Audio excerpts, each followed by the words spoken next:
A Tibetan mandala is generally recognized as a symmetrical, geometrically arranged diagram concentrated around a single center. Different kinds of mandalas are carved from stone, cast in metal, painted on cloth, or laid out in powdered pigments. Many mandalas serve as guides for meditation. Some of the most elegant of these are the sand mandalas, which are nearly always dissolved shortly after completion. There can be much variation in symbolism from one sand mandala to another, even within a single sect of Tibetan Buddhism. Such mandalas also have many layers of meaning related to tantric doctrines that are traditionally kept secret. Some mandalas created for ceremonial use may not even be viewed by anyone who has not received the proper initiations.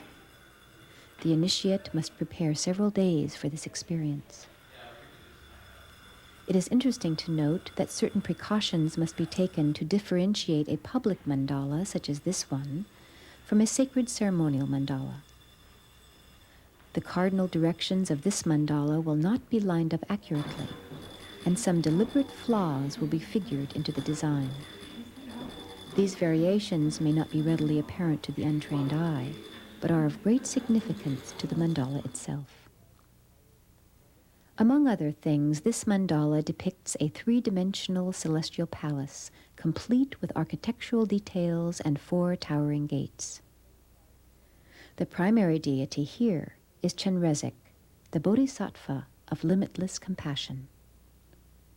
Chenrezig is of Amitabha, the Buddha of discriminating wisdom, and is represented by a lotus flower in the center of the mandala. It is Chenrezig's sacred vow to free all beings from the cycle of suffering and lead them to enlightenment. Surrounding the lotus flower are 8 petals. 4 of these represent the 4 supporting Buddha families: Akshobhya, mirror-like wisdom; Ratnasambhava, wisdom of equality; Vairocena, Dharmadhatu wisdom; and Amoghasiddhi, action-accomplishing wisdom. Next is the ring of golden vajras. Vajra is a Sanskrit word for diamond and implies indestructibility. Like diamond, these golden scepters form a ring of protection that is both unbreakable and transparent. Continuing outward are the colors of the 4 supporting Buddha families, and then the crescent moon with jeweled half vajra. The moon, jewel, and vajra symbolize the body, speech, and mind of the Buddha. Bordering the colors of the Buddha families is the wall of the palace. The 5 colors of the palace wall also correspond with the wisdom of the 5 Buddhas. The 16 offering goddesses stand on the veranda and make offerings to the deities of the mandala. Among other gifts, they offer water, food, flowers, incense, perfume, and music, as well as sound, smell, taste, and touch. They are interspersed with more moons and half vajras. The frieze of jewels represents the fulfillment of the aspirations of all beings. These garlands of pearls hang from the roof of the celestial palace. The edge of the roof of the celestial palace is decorated with lotus petals, symbolizing protection from afflictive emotions and obstacles. Each of the palace gates has 11 levels, representing the stages leading to enlightenment. What appears to be a circular arch behind each gate is actually the end of a gigantic pair of crossed vajras that form the protective foundation of the mandala. Around the palace are many auspicious symbols. The wish-fulfilling trees grow from a golden vessel wrapped in a colorful scarf. On each tree are the 7 jewels of the universal monarch. These white victory banners set in golden vases stand on the roof of the palace.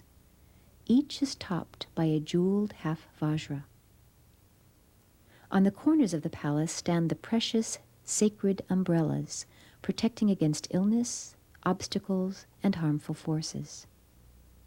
Clouds reminiscent of the auspicious occasion of Buddha's first teaching of the Dharma pour from the tips of the great Vajras. Resting on these clouds are celestial beings who shower garlands of flowers. The accomplished mandala practitioners in the form and color of the Buddhas float upon lotus blossoms.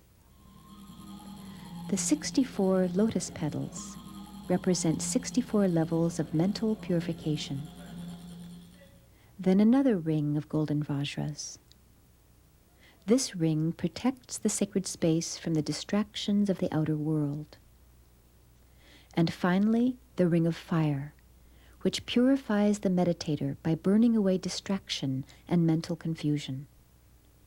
Without this step, the meditator cannot begin to experience the teachings of the mandala. For one who meditates upon it, the mandala is also a means to an end, a map to a higher consciousness. It symbolizes the stages of mental development and purification that lead to enlightenment. The process of reaching that pure mental state is analogous to finding the center of the mandala. At this point, the meditator will have become one with the deity, and the mandala will no longer be needed. In honor of this, and to symbolize the impermanence of all things, the mandala is swept away. Some of the sand is poured into the ocean, so that its healing energies may be carried throughout the world.